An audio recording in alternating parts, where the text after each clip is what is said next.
January 24th to 26th weekend, a very busy one in esports. You and I will be in different locations. I will be at the Call of Duty League opening weekend in Minneapolis, Minnesota, Minnesota Armory. You will be at Genesis. Oakland, California. Yeah. Very excited about that. Me too. However, 2,987 Smash competitors will actually be at EVO Japan, also happening that weekend. The numbers are out, the registration numbers are out. No surprise, perhaps, in its inaugural year at EVO Japan, Smash Ultimate leads the way by more than double the registrations. And in second place, as you would imagine, is Street Fighter V Champion Edition at 1462, which exceeds the 2019 number of 1024. But let's talk Smash Ultimate.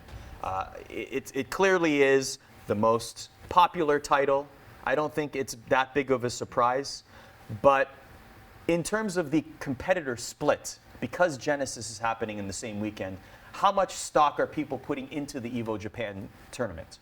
Yeah, so it's unclear at this point, right? We don't know whether or not that this will be a Pan Global Ranking Ultimate premier event, which means that it will give the most points, right? So we don't see a lot of the top competitors from America in the western part of the world going. There are a few who are going to EVO Japan over Genesis. Mr. E, for example. Correct, yes. But I think that this overall, like, Japan's not gotten a ton of love competitively for Smash Ultimate. Actually, I would argue that Smash for Wii U got a little bit more love in Japan from a esports perspective. But this is a Japanese developer in Nintendo. This is a game that is highly played everywhere in the world, including in Japan, right? This is where the game is made. So, I mean, it's not particularly surprising to me the number is that high. Well done. I mean, I think the fact that Smash has been sort of, I want to say, marginalized a little bit when it comes to EVO overall, right? There's been talks about like, oh, no Smash game at EVO, but it continually shows that there's interest in it, and this is even more impressive considering what is for sure going to be a premier event in Genesis is the same weekend, and both are drawing significantly big numbers. Now, we're not diminishing the value of this tournament. Of course, many of Japan's greatest competitors will be there. Zachary, who won Big House, will be competing there. T, the world's best Pac-Man player, many would say, will be there. Shuton as well. So there are some great competitors in the Smash Ultimate scene, particularly in Japan, that will be there. Do you think it closes the show? I'm assuming that it will. I think it has to, right? That's usually the EVO tradition. The exception of when Capcom pays a lot of money and Street Fighter gets to close the show at EVO. But anywho, I think that whatever the game is with the most entrants usually closes the show of EVO. I think this should be no different. The prize pools are similar for Street Fighter V and Tekken. First will be $1,000,000 yen, which equates to about $9,200 USD. Second place will be 400,000 yen, which is about 3,700. In terms of Street Fighter, let's break down those scenes going into 2020. Yep. Very interesting. We were at the Capcom Cup in 2019. Punk now has a completely different situation from when he went into Capcom Cup. Reciprocity has said, you know what, we're going to leave the FGC entirely. They had Punk as a roster member, and now they've separated. They said it just doesn't make economic sense for us to continue on in the FGC. What do you make of that decision? And also, just give us your thoughts on how Street Fighter will perform as an esport in 2020, or a competitive game. That makes no sense, or like makes total sense to me, rather. Fighting games has never really made financial sense other than the fact that it's essentially a marketing ploy, right? Like, you do not get much financial sort of take back in any fighting game, including Smash, which is probably, and maybe I'll get some crap for this, but Smash is the most popular fighting game in the world, especially if you combine Melee and Ultimate together and the numbers that they bring consistently across multiple tournaments throughout a year.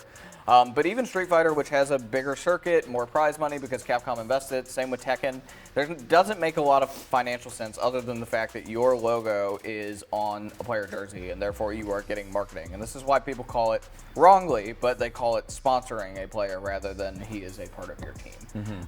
And so, totally makes sense. Reciprocity is not this major T1 org that has tons of money to spend, like a Cloud9 or a TSM or whatever they may be. Team Liquid, for example, who has a lot of fighting game players. So this makes sense.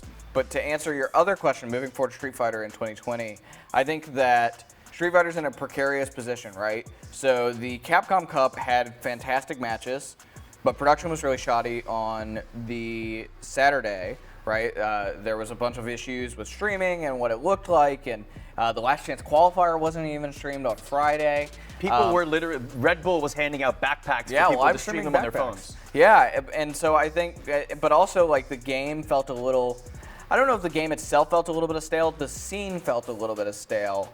I think that Capcom Cup reinvigorated it a little bit, having someone like IDOM, who is not predicted at all to become the Capcom Cup champion. That is a huge win. It built a storyline heading into next year, particularly that it was something new, right? A lot of the predicted Japanese players did not come even close.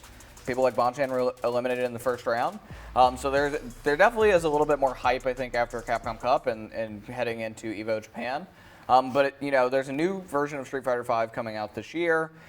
I think that there needs to be something special. And I think, in my opinion, that should be storytelling throughout the year on the Capcom side of things to really make a linear line of that. A lot of that's done right now by community figures, and pretty well. I don't want to take away from those people. But I do think that Capcom should be a little bit better at telling the story of the people that compete in their game throughout any given year, because that feels what's missing is the stories of Street Fighter. In your opinion, good idea to take the Capcom Cup out of America? In Paris next year is the site? It's interesting, right? Because when you think of Street Fighter, like there are European players and there's a European player base, but you don't necessarily think that it is like the hub of a game, right? When we think about certain esports, there are certain places that stand out. So League of Legends, huge in China, right? That's their spot. Counter-Strike is really big in Europe.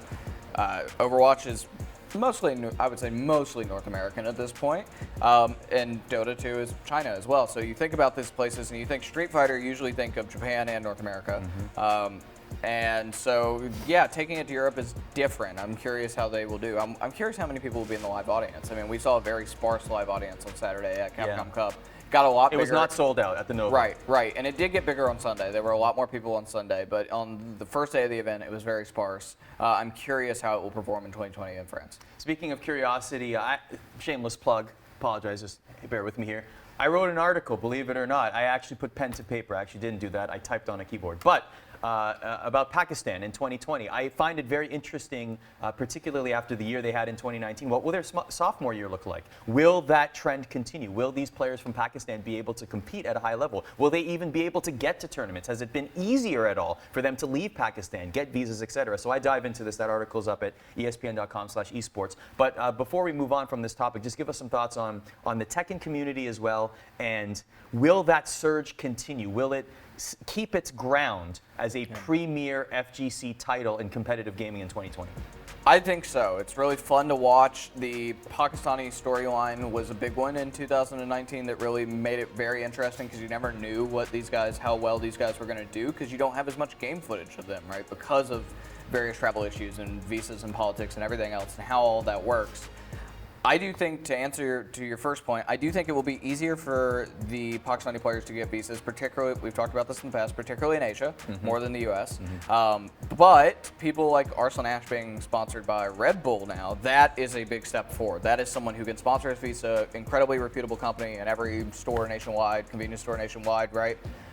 So I think that that's a huge step forward for getting him there. I think that other players too will become more involved because I think we talked to him 2 weeks ago. Folks here at ESPN talked to Arslan. I think that Tekken's becoming a little bit more recognized internal in Pakistan, and therefore there will be people externally pushing for it as well.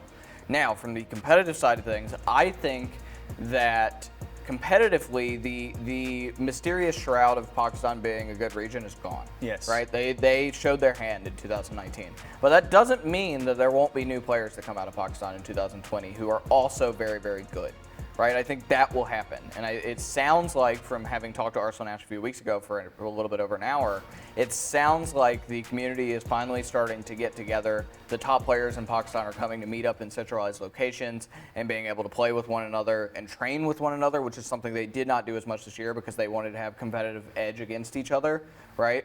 And not give away the secrets. But I think that now, looking at that, they will train together and the region as a whole will continue to get better. And I predict we will see new players who you have not seen internationally compete and perform well out of Pakistan. Yeah, so there's still a little bit of mystery for those players. Yes. But really, the crux of this question was the Tekken World Tour Finals, where none of the players from Pakistan got out of groups, despite Bilal winning the last chance qualifier. They had 3 competitors. So it's going to be a very interesting 2020. That article's up at espn.com/esports, by the way.